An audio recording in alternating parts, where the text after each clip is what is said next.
Good morning, students. We are going to start the second semester or the semester sixth of this term, second term, wherein we are going to deal with the various laws, enactments such as Indian Companies Act amended in the year 2013. Thereafter, we'll have to see the Competition Act. We'll have to see again the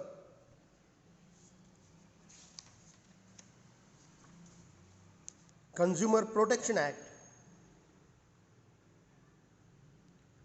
cyber laws and business transactions,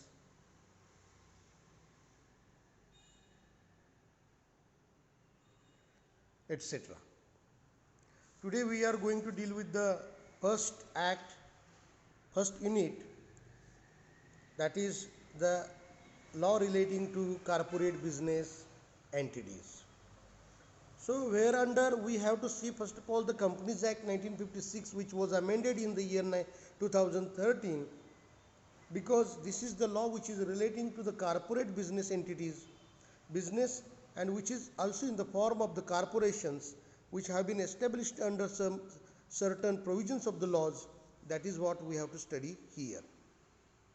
So what is meant of the company? First of all, this is the question we'll have. So the first Indian Act we can say regarding the companies was the Joint Stock Companies Act, that was passed in the year 1850 in the British era. Thereafter, this act was based upon the English Act of 1844. Thereafter, acts relating to the companies were passed and amended several times continuously. The Companies Act of 1956 is the core act, is the main act which is based on the recommendations of the committee appointed by the government under the chairmanship of Mr. C.H. Bhabha. The Act of 1956, the Companies Act 1956, has been again amended in the year 1960, 1963, 1965, 1969, 1971, 1974, 1984, and so on till the 2013. And this act was repealed and again amended, we can say that amended, and which was enacted in the year 2013. Now we can say the Companies Act 2013.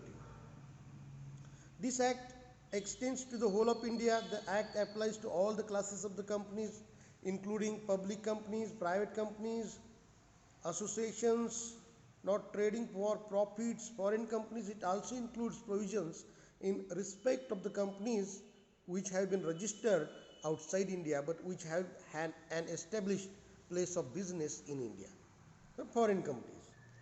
So as far as the definition of the company is concerned,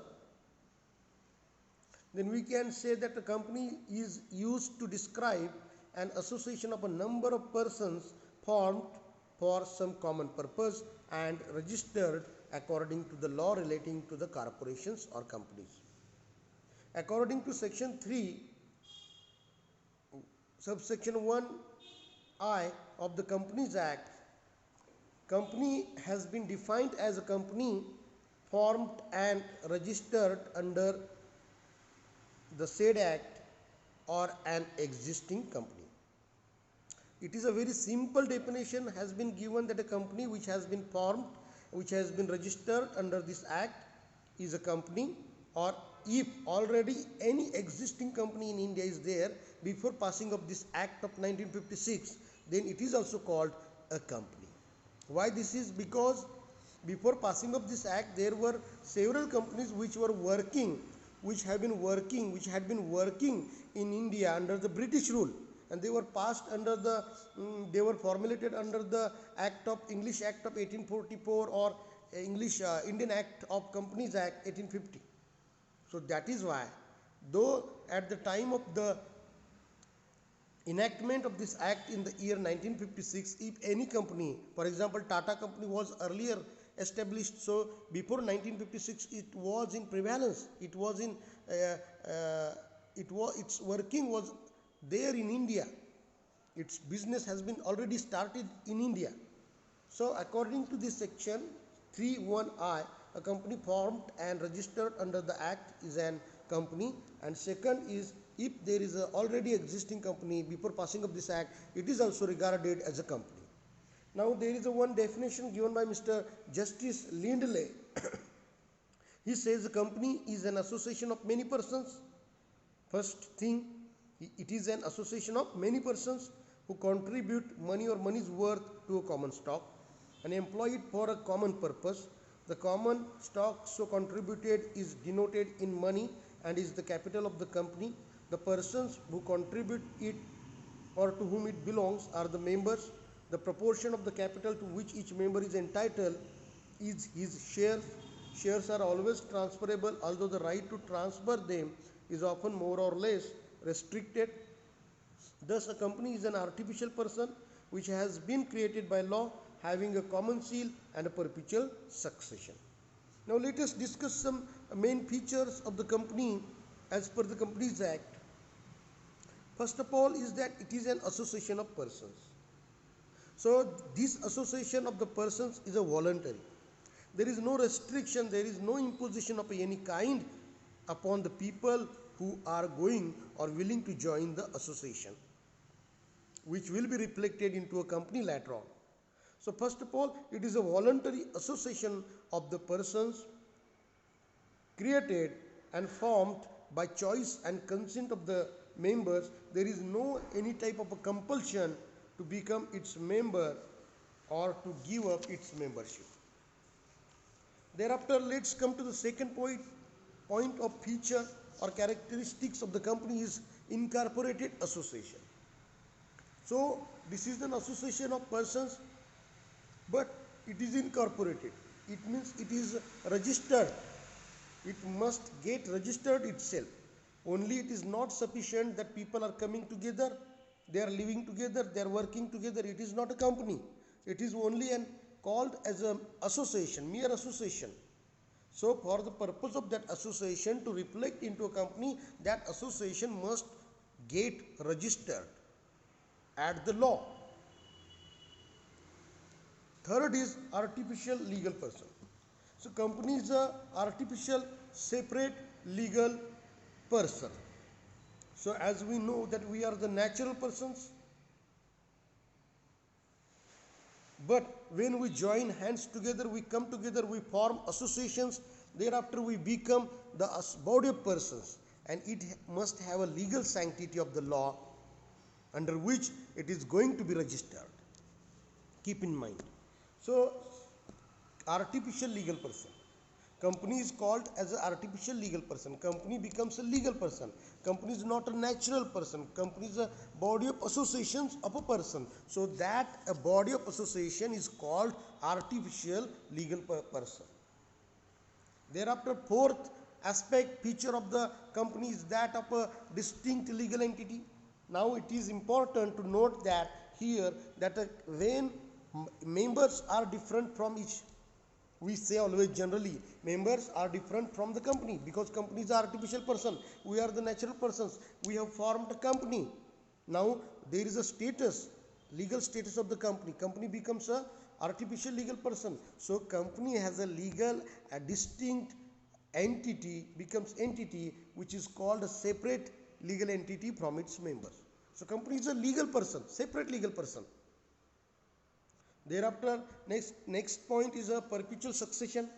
Company has a perpetual succession or continuity of life, we can say, because the life and the death of the members do not affect the life of the company. Members may come and go, but the company goes on forever. It is created by a process of law and can be put to an end to only by a process of law. That is why company can be called that having a perpetual succession. Thereafter, let's come to the second point. Limited liability is the most important feature, another characteristics of the company.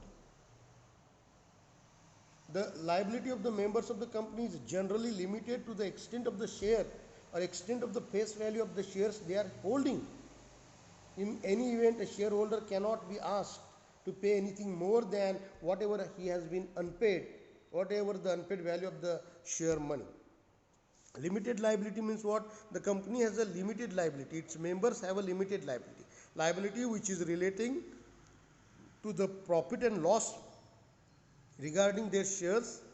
So that profit and loss is to be limited to the extent of the face value of the shares which have been held by that member of that company.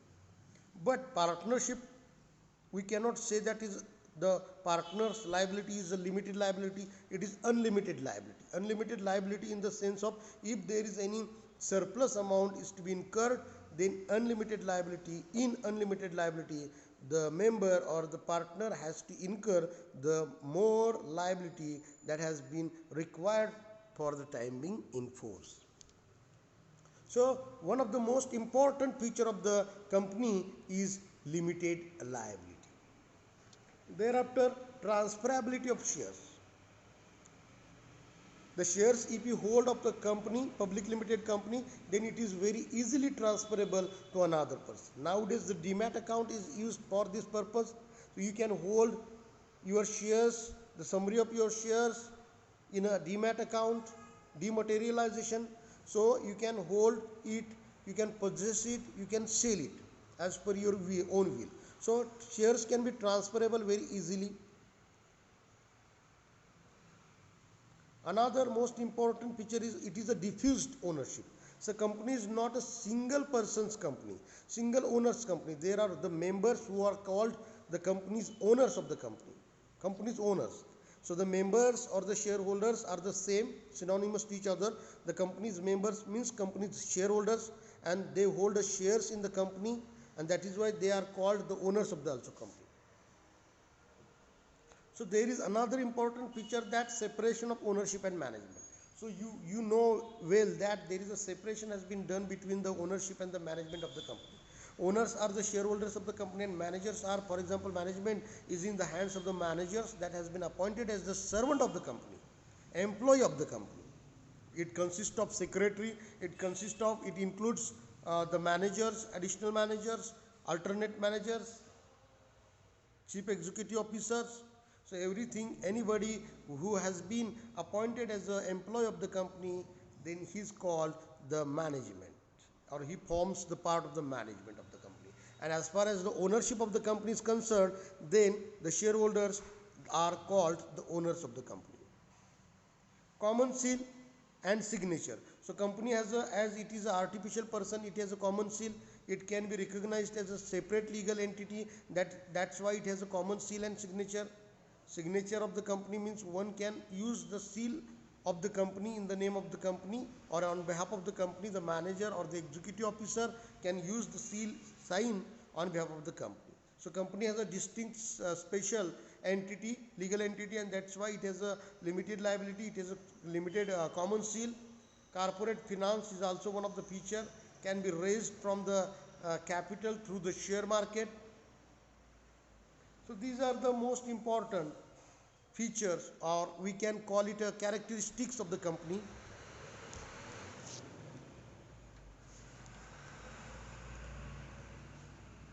So we have discussed all these features: separate legal entity, perpetual succession, common seal, limited liability, transferability of shares, capacity to sue and be sued. Means what? Sue means what? दावा दाखल करणं, कोर्टात एखादा दावा, complaint दाखल करणं. So company has a power to file a suit against any person, body of persons, company, corporation, or individual person. In the same sense, vice versa, the legal person or any body of persons can also file against the company, because company is a now legal person. Company has all the facets, all the features available to a human being. So company can be called a legal human being, not a natural human being. So it has all the powers to file a suit. It has rights, it has duties to file a suit. Suit can be filed against that. It has a common seal and signature. It has artificial person. It can hold property. So all these features are available to a man, to a human being. The same has been availed to company also. Now let us discuss the one of the doctrine, that lifting of the corporate veil. Corporate veil means, in Marathi we can say that कॉर्पोरेशनचा बुरखा. आता corporate veil म्हणजे company बुरखा पांघरून घेते किंवा कंपनीला बुरखा पांघरला जातो. कधी? म्हणजे त्याच्या कंपनी कधी कंपनी बनते. आता कंपनीच्या आत काम करणारी ही माणसं असतात, व्यक्तिगत माणसं असतात, वैयक्तिक काम करत असतात. It is a body of persons, they are working in the capacity of the human being, but when they come together they form associations and they get registered, then it becomes a company. Company is a legal entity, so it is called company has worn a corporate veil. Company is a legal person. Now there will be a question: what happens if the company makes a breach of law, a breach of any account details, or if there is a corruption occurs in a company? Now what is the question?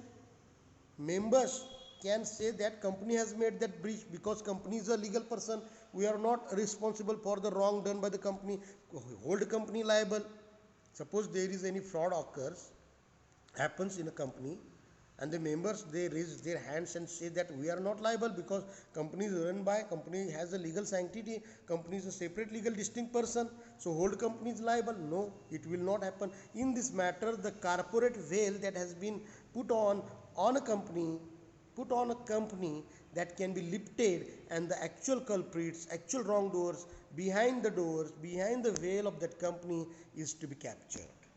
So who are these persons? The body of persons, the managers, the directors, and the body of directors, board of directors. So those can be held liable because, so there is a one famous case, Solomon versus Solomon,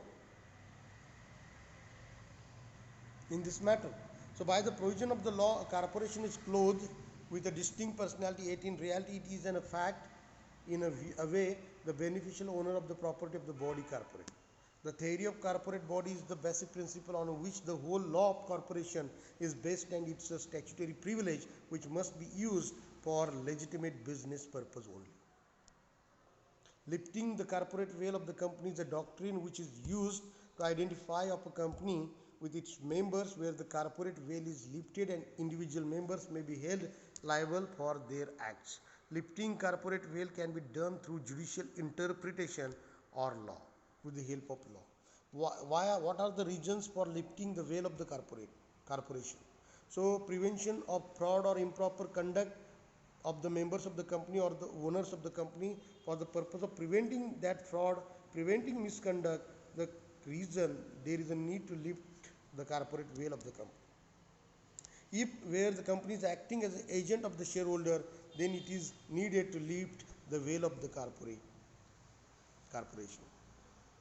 Protecting public policy, number of the members below statutory limit, if they reduce down, then there is a need to lift the corporate veil of the company and to hold liable the actual members, the actual owners who are working under the name of the company. In the name of the company, they must be held liable. Company cannot be held liable and company cannot be jailed. So the members can be jailed, company members can be held liable. So that is why this process is called lifting the corporate veil of the company and actually holding the liable the persons who are working under the disguise or in the name of the company. Now what are the advantages of incorporation of the company? First advantage is that it has a limited liability, it has a transferability of shares, separate legal entity, permanent existence, that is perpetual existence, separation of ownership and management, experts of management, public confidence, and social advantages. So these are some advantages of incorporation which can be reflected into features of the company also. So we can say these are the features, characteristics, facets of the company. What are the now disadvantages of the company? Complicated procedure and costing, publicity, thereafter administration is very tough, the doctrine of ultra vires, taxation, delay in starting businesses, and winding up. These are the provisions which are very strict and complicated, and because of this disadvantage, we can say that these are the disadvantages of the incorporation of the company. Now we have to see, we will stop here. We have to see in the next lecture. We'll have to see in the next lecture the types of the company, on the basis of liability, on the basis of members, etc., on the basis of ownership, etc., in the next lecture. For now, we have discussed today so far the meaning of the company, the definition of the company, Justice Lindley's definition, and thereafter we have discussed the main facets, the main features, the main core characteristics of the company one by one. Advantages and disadvantages also we have been it's been discussed. So I think students, you have got the concept. If you have any doubt or any query, then feel free to contact me or send me any message on my WhatsApp number. Thank you very much.